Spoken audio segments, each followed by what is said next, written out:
Assalamualaikum warahmatullahi wabarakatuh. Perkenalkan, nama saya Rizkyawati dari kelas Diligent. Di sini saya akan menjelaskan tentang surat tugas.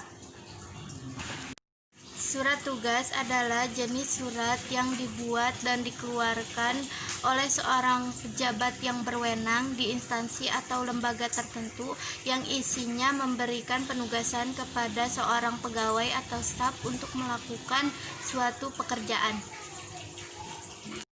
Surat tugas memiliki beberapa ciri-ciri, antara lain yang pertama, di dalam surat tugas harus dijelaskan tentang adanya penugasan dari pimpinan kepada seorang pegawai atau staf untuk pekerjaan tertentu. Yang kedua, surat tugas menggunakan bahasa yang baku atau resmi, di mana isinya dibuat dengan singkat, padat, dan jelas. Yang ketiga, di dalam surat tugas harus dilengkapi dengan kop surat, judul surat, nomor surat, isi surat, tanggal, nama dan tanda tangan pejabat pemberi tugas, dan nama dan tanda tangan penerima tugas. Yang terakhir, yang keempat, surat tugas harus dibubuhi dengan stempel instansi yang bersangkutan. Macam-macam surat tugas, yaitu surat tugas karyawan, surat tugas guru, surat tugas guru pengganti sementara, surat tugas guru penanggung jawab kegiatan, surat tugas guru penanggung jawab acara, surat tugas mengikuti bimbingan, surat tugas perusahaan, surat tugas organisasi, surat tugas mengikuti workshop, surat tugas kepada siswa, surat tugas pengawasan, surat tugas perjalanan dinas, surat tugas pramuka, surat tugas sekolah, surat tugas pengambilan dokumen, surat tugas untuk pengurusan dokumen, surat tugas layanan jasa, dan lain sebagainya. Fungsi dan tujuan surat tugas. Fungsi dari surat tugas yaitu yang pertama, dokumen pengesahan formal bagi pengembang tugas terhadap tugas yang harus dijalankan. Yang kedua, surat untuk mempermudah tugas pejabat pelaksana tugas dalam berhubungan dengan instansi atau lembaga yang berhubungan dengan tugas tersebut. Penyusunan surat tugas bertujuan sebagai bukti legal atas penugasan seorang pejabat atas suatu pekerjaan sesuai dengan isi surat tersebut atau maksud dari surat tersebut. Selanjutnya saya akan menjelaskan format dari surat tugas. Yang pertama, kop surat. Kop surat ini terdiri dari logo perusahaan, instansi atau lembaga tertentu. Selanjutnya nama perusahaan, selanjutnya alamat perusahaan, selanjutnya kontak yang dapat dihubungi seperti email, nomor telepon, atau fax. Selanjutnya diberi judul surat tugas dan di bawahnya diberi nomor surat. Nah, di selanjutnya jangan lupa diberi pembuka dari surat tersebut. Selanjutnya isi surat itu menjelaskan tentang pekerjaan yang harus dilaksanakan penerima tugas, jangka waktu, dan penanggung jawaban. Selanjutnya yaitu keterangan tempat dan waktu pemberian tugas, dan yang terakhir kolom tanda tangan. Kolom tanda tangan ini jangan lupa kolom tanda tangannya itu ada dua.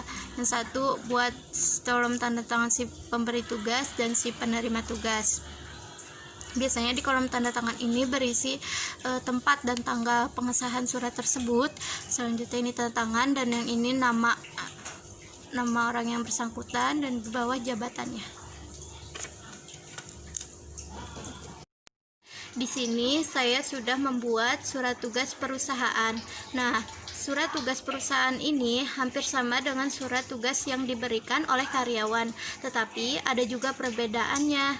Biasanya, surat tugas perusahaan lebih menjelaskan detail mengenai tugas apa yang akan dilaksanakan. Sedangkan surat tugas untuk karyawan biasanya tidak secara detail karena masih dalam skala perusahaan atau usaha kecil. Oke, kita lanjut ke format surat perusahaan ya. Selanjutnya, saya akan menjelaskan format dari surat tugas perusahaan yang telah saya buat. Yang pertama, bagian kepala surat atau kop surat. Kepala surat di dalamnya terdiri dari beberapa bagian. Pertama adalah kop surat, yaitu berisi logo gambar dari instansi, lembaga, atau perusahaan yang menerbitkan surat tugas. Kedua, kata surat tugas. Kata ini ditulis dengan menggunakan huruf kapital. Ketiga adalah nomor surat. Nomor surat ini juga menjadi komponen penting yang harus ada karena menunjukkan nomor berapa surat tersebut dikeluarkan dari sebuah instansi, lembaga, atau perusahaan.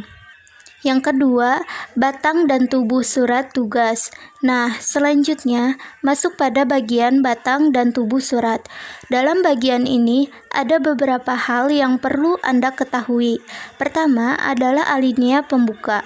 Alinea pembuka berisi pertimbangan atau dasar surat, dalam artian alasan dibuatnya surat. Dalam bagian ini biasanya berisi tentang salam pembuka, nama pemberi tugas, alamat, jabatan, baik instansi, lembaga, komunitas, ataupun perusahaan. Selain itu juga berisi nama penerima tugas, alamat, dan jabatan. Yang ketiga, isi surat. Isi surat yang berisi mengenai tugas apa yang diberikan dan pesan untuk mengembang tanggung jawab dengan seharusnya. Yang keempat yaitu penutup surat. Penutup surat bisa juga disebut dengan kaki surat. Kaki atau penutup surat ini juga terdiri dari beberapa macam. Namun, seperti pada surat biasanya, kalimat penutup dalam surat tugas berisi ucapan terima kasih atas perhatian yang telah diberikan untuk membaca surat tugas. Pertama, tempat dan tanggal surat dibuat. Kedua, nama penjabat yang memberikan surat tugas beserta tanda tangannya. Nama pejabat diusahakan ditulis menggunakan huruf kapital, jelas dan terang. Terakhir adalah stempel instansi, lembaga, atau perusahaan yang bersangkutan. Nah, yang terakhir, tembusan surat. Tembusan surat ini berfungsi sebagai kepada siapa surat tugas ini disampaikan. Namun, pada beberapa surat, tembusan surat ini bisa jadi tidak dicantumkan, tergantung kebutuhan dan kesepakatan masing-masing instansi, perusahaan, atau lembaga yang mengeluarkan surat tersebut. Sekian dari saya, kurang lebihnya mohon dimaafkan. Wabillahi taufik walhidayah. Wassalamualaikum warahmatullahi wabarakatuh.